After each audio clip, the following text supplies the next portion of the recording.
Hello la team, bienvenue sur ma chaîne C99 Crypto. Aujourd'hui, on va voir le marché crypto et bien sûr les news concernant les crypto-monnaies principaux.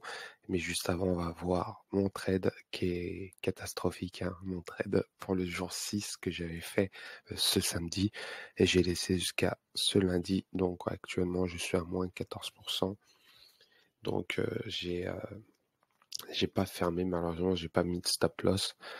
Donc je vais sûrement décider de la clôturer, mais j'attends un peu que ça reprenne en début d'après-midi. On verra comment ça se passe. Mais en tout cas, je suis à moins 15% dû à ce trade, hein. C'est bête, c'est vraiment bête de ma part, hein. Je n'ai pas écouté ma stratégie des 2% et ça m'a engouffré dans un trade qui m'a coûté réellement cher dû à mon challenge personnel.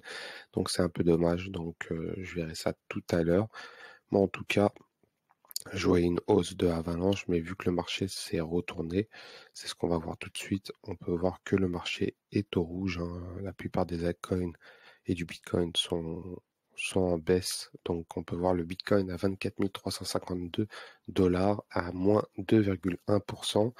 De plus, on peut voir l'Ethereum qui est à moins 4% aujourd'hui. À la dernière heure, il perd 2,7%. Le BNB qui perd 3,6%, le Cardano 5,4%, le XRP 3,4%. À la dernière heure, le XRP perd 2,3%. Donc on peut voir Solana qui a perdu 6,1%, dont 3% à la dernière heure. Et bien sûr, le Dogecoin qui est à la 11e à 2,3% de baisse. Et bien sûr, il y a Polkadot qui a perdu 5,9% cette journée. Donc on peut voir aussi le Shiba, malgré la progression d'hier, perd environ 3,1%. Mais on peut féliciter cette hausse extraordinaire que la Shiba a fait, hein.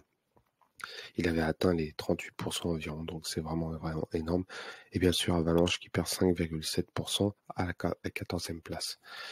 Donc, point de vue actualité, il y a énormément d'actualité. On va commencer par le scam. Sûrement vous avez entendu 2 escrocs français démasqués par le détective Jazz XBT, hein. Donc 2 Français sont accusés d'avoir volé des NFT Browed Apes, Azuki et bien sûr SudoSwap et Doodles. Donc ces 2 escrocs auraient suivi une formation au sein du programme 42 et bien sûr ils auraient dérobé environ 2,5 millions de dollars en NFT et bien sûr ils sont recherchés, hein. Ils sont recherchés à l'heure actuelle. Ils ont mis leur profil sur Twitter. Donc point de vue intelligence pour scammer, ils sont très forts, mais pour cacher leur identité, c'est pas des lumières. Malheureusement, ils se sont montrés en photo. Bon, malheureusement, j'ai pas les photos de ces personnes-là, hein, sinon je les aurais montrées. Mais en tout cas, c'est un sujet assez brûlant, donc dans la communauté crypto actuellement dans Telegram. Donc on peut voir que 2,5 millions de dollars en NFT, c'est énorme, hein. Faut pas oublier que ce scam d'NFT, hein, de longue durée, hein, donc ça a été ils ont fait un scam en plusieurs reprises, hein, depuis 2020. Et bien sûr, Jazz XBT a lancé une enquête après avoir remarqué plusieurs vols de NFT depuis la fin de l'année dernière. Et bien sûr, son enquête lui a permis d'identifier Mathis et Camille, 2 jeunes hommes vivant à Paris, hein, c'est des Parisiens.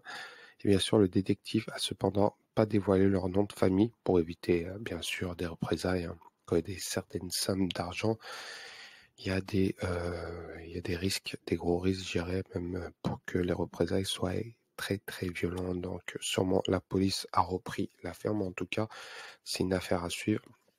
Et bien sûr, Jazz XBT dit avoir mené une enquête comprenant une analyse de la blockchain de plusieurs images numériques.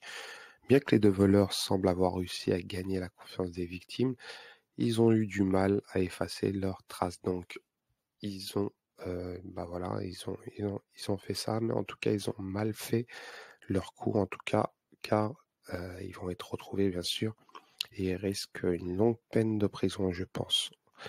Donc, le détective a également dévoilé 2 comptes Twitter des escrocs, hein, des scammers. Je pense qu'ils sont clôturés, hein, ces comptes Twitter, vous pouvez plus les retrouver, mais je mettrai le lien en dessous de la vidéo de l'article. Donc Twitter a désactivé et supprimé les tweets de ces scammers. Et bien sûr, JazzXBT, dans un tweet, il a publié, quoi qu'il en soit, tous les tweets ont été enregistrés hors ligne avant la publication du post. Et bien sûr, les deux escrocs attirent les foudres de la cryptosphère, hein, donc c'est pas... on sait très bien que les scams, ça n'arrête pas, hein, que ce soit dans n'importe quelle plateforme, surtout sur Telegram, hein. Vous savez très bien que sur Telegram, il y a énormément d'arnaques et ça provoque énormément de colère, hein. Donc, ce qu'on sait par rapport à eux, c'est qu'ils ont fait l'école de programmation française 42. Et bien sûr, c'est des personnes qui les connaissent. Ils doivent peut-être pas savoir ce qui se passe actuellement dû à ces deux scammers, mais en tout cas, ils sont mal barrés parce que pour blanchir 2,5 millions et donner des informations via Internet comment blanchir, trouver une idée, ils n'ont pas été très fut-fut, mais en tout cas, ils risquent gros. Donc voilà pour cette bad news concernant cette affaire de NFT. De plus, il y a un article assez intéressant concernant Elizabeth Stark, l'activiste qui veut démocratiser le Bitcoin. Donc, elle veut absolument que le Bitcoin soit démocratisé dans le monde entier, ce qui pourrait déplaire à des institutions bancaires en tout cas. Donc a dit, voilà, nous sommes en train de bitcoiniser le monde avec Lignite. Voici le résumé en tweet. Donc Elizabeth Stark, la patronne de Lignite Labs, cette entreprise américaine qui travaille d'arrache-pied à démocratiser la star de la crypto-monnaie, un travail dur comme fer pour que ça soit démocratisé. Et bien sûr, c'est l'une des voies technologiques les plus convaincantes du moment, hein, pour sa part. Donc, elle trouve que le Bitcoin pourrait régler énormément de problèmes économiques dans le monde et ça serait une solution pour éviter l'inflation dans le monde. Donc, un article assez intéressant. Je mettrai le lien en dessous de la vidéo. De plus, le fondateur du hobby veut revendre ses parts et on sait très bien que les prétendants, ça sera sûrement le fondateur de FTX, Sam Bankman-Fried, qui rachète tout ce qu'il a. Il achète un peu partout. Il rachète toutes les entreprises qui sont liquidées. Et bien sûr, le patron du hobby a trouvé deux personnes qui pourraient potentiellement acheter UOB. C'est Justin Sun. Hein. Justin Sun, pour ceux qui connaissent, c'est indirectement le PDG de Tron. Et bien sûr, on connaît il y a certaines histoires un peu sombres envers Justin Sun, donc ça serait pas une bonne affaire de l'en vendre à Justin Sun en tout cas. Mais Sam Bankman-Fried, excusez-moi, pourrait racheter facilement UOB. Il ne faut pas oublier qu'UOB est dans le top 20 des plateformes exchange.